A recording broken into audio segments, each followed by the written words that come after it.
What is up, guys? DukeOfDC here. That was totally a Peter McKinnon intro.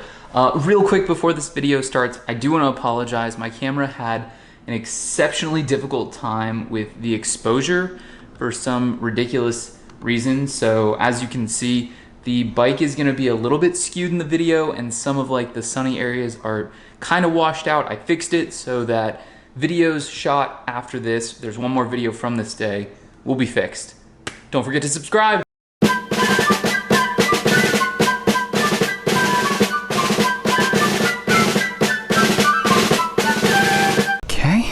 Good. Oh, this is exciting. Yo, what is up, guys? DukeOfDC here. Welcome to another video. We are over here at Ride Now Power Sports in Georgetown, Texas, and I really need to thank my mans Robert, Ethan, and Aaron for hooking it up.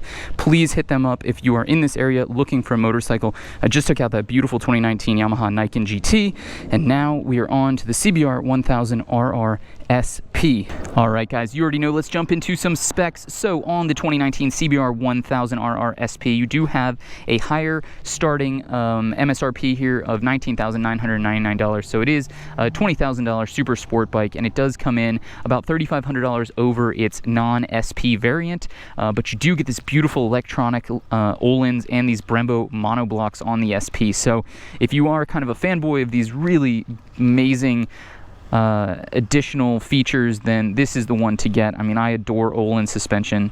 Engine, we've got a 998cc liquid cooled inline 4-cylinder. We have a chain driven 1 down 5 up transmission. In terms of suspension, 43mm Öhlins Nix Smart EC front fork with preload compression and rebound adjustments with 4.3 inches of travel. A rear suspension with a single shock and 5.2 inches of travel. Brembo monoblock front caliber on a 320mm disc. A single caliber 220mm disc in the rear. You have a 32.3-inch seat height, a 432-pound curb weight, which is incredibly impressive, a 4.3-gallon tank that averages 38 miles per gallon. So it is still a Honda. It's still super usable and ridiculously reliable. As always, this video is brought to you by Rollick. Rollick is a company connecting consumers like you and me to a network of certified dealers like Ride Now Power Sports to provide the most transparent buying experience for ATVs, side-by-sides, RVs, and of course, motorcycles. Like, look at this. It's the HRC SP. It's got the electronic Öhlins. I've been waiting years to ride this motorcycle. It's the only one, in my opinion, that has more going for it, potentially, than the BMW S1000RR. Now, that's maybe the older RR, the newer RR, of course, being kind of ludicrous, but let's just jump right into it. Let's go take this thing for a spinarooski, have some fun. We are going to be in Power 1, Traction 5, and we're going to mess around with everything, too. I'm going to let this thing heat up for a minute. Oh, it's so tiny. This has got to be the smallest 1000cc bike I've ever ridden, and I think I'm in love with that fact. These big, monstrous, oh my god. Oh my god.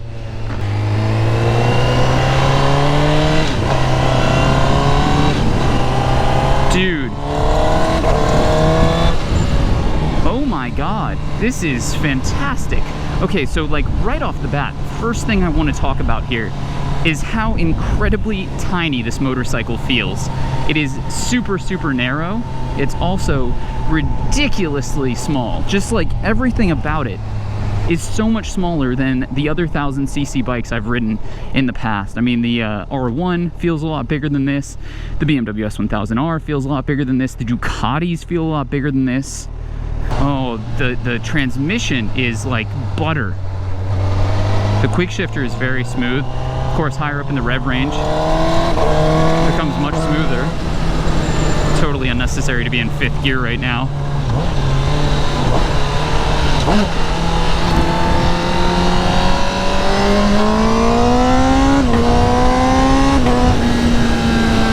Jesus, Mary and Joseph.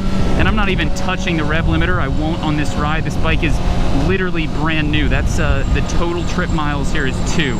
So I'm going to take it nice and easy, break it in for them here at Ride Now Georgetown. That's the horn. There's the Honda cork. The horn is up here and the turn signal's below it.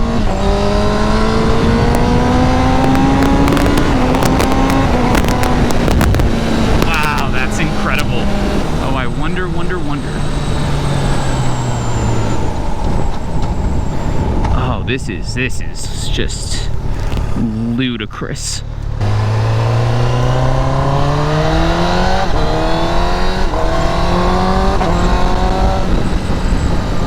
Absolutely ludicrous.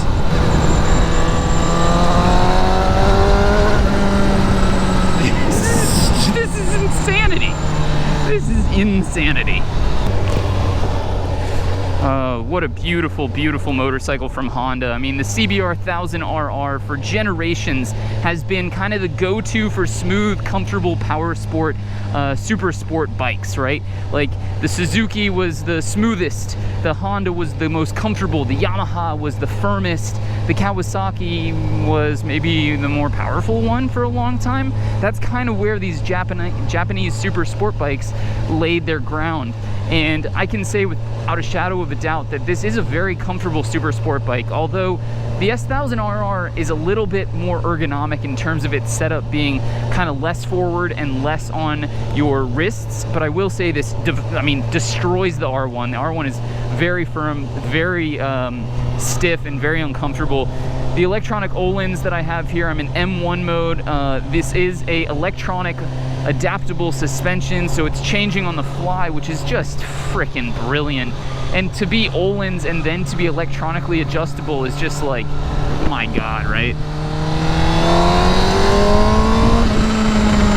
Power delivery is so smooth. The throttle response is not jerky at all. And I cannot stress enough how small this feels.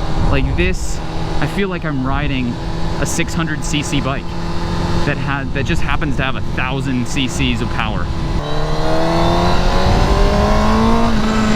That 1,000 has. I'm looking down to go shift, but I don't have to, baby. Wow, the brake feel is a little bit strange for me there. I went to go and engage the front brake, right? And it does not bite until you are pretty far through the lever here. Like, look at this, ready? So let's do some braking. I wasn't getting braking until, like, look at that. I can just kind of do this. So this first bit of the maybe that just needs to be adjusted, the lever there. That's probably an easy fix.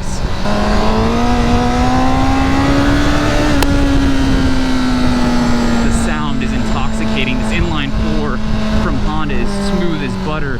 And that's another thing to say here is this is a Honda. This motorcycle would outlast me. The reliability on these bikes is just second to none. I don't know what they're doing. I think it's a combination of the fact that they never push the tolerances, whereas, you know, you might see motorcycles being released with 200 plus horsepower, and that number is just so eye-catching to you. But at the end of the day, that 200 horsepower could be achieved on almost any super sport bike if the manufacturer was willing to dial up all of the different tolerances to 11 and decrease their reliability while they're doing it. Now, Honda never does that. You know, Honda's not a power-hungry manufacturer. They are looking more so towards providing a very well-rounded riding experience for their customers. I'm smitten over this one, guys. This is a grade A bike right here. The quick shifter does disengage for a little bit longer than I'd want.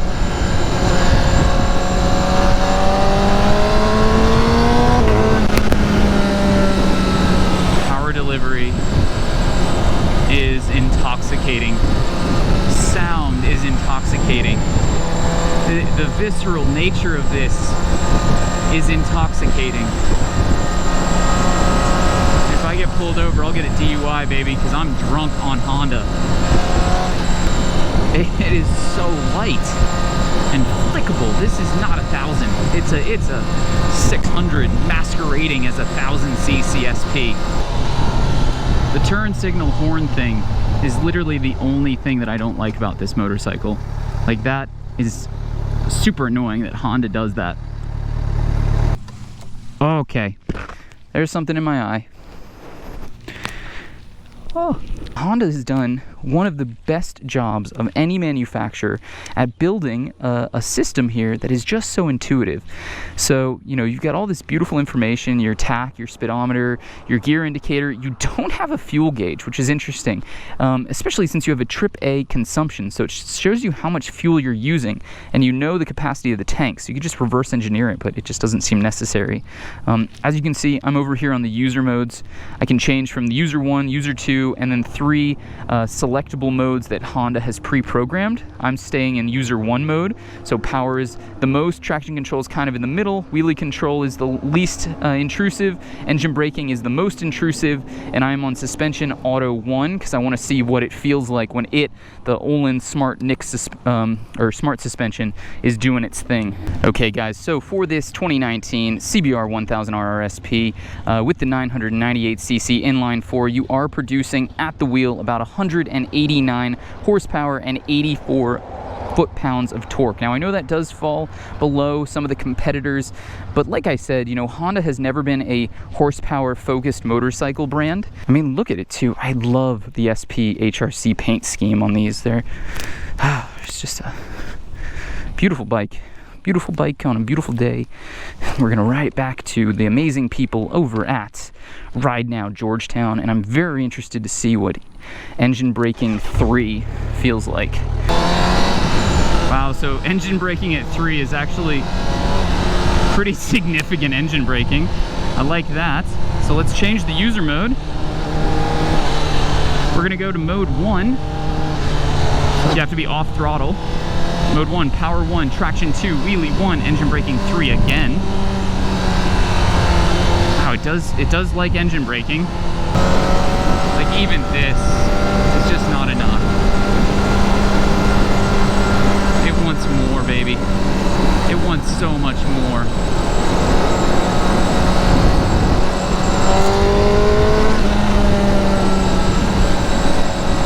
Power delivery again, just like butter. We are heading back to Ride Now Power Sports Georgetown in Georgetown, Texas, and I cannot thank them enough. Please hit them up, Aaron, Ethan, Robert. They have done an amazing thing here to let me out on these bikes. Yeah, I'm certainly grateful. I know that, you know, this is a brand new HRC SP. I'm putting a few miles on it, so that's kind of not what most dealerships want you to do, but they have been so gracious. If you are from this area and you're looking for one, hit them up. If you are not, check that first link in the description down below for GoRollick.com and see if you can't find one in your area. As always, if you are new to this channel, hit that subscribe button because I'm trying to build an army. I would like a very small militia, maybe 200 to 6.8 million subscribers, so that I can retire on an island with 800 motorcycles. Hit that like button, comment down below because I answer all comments, I read everything. I really love engaging with you guys, and as always, I will see you on the next one.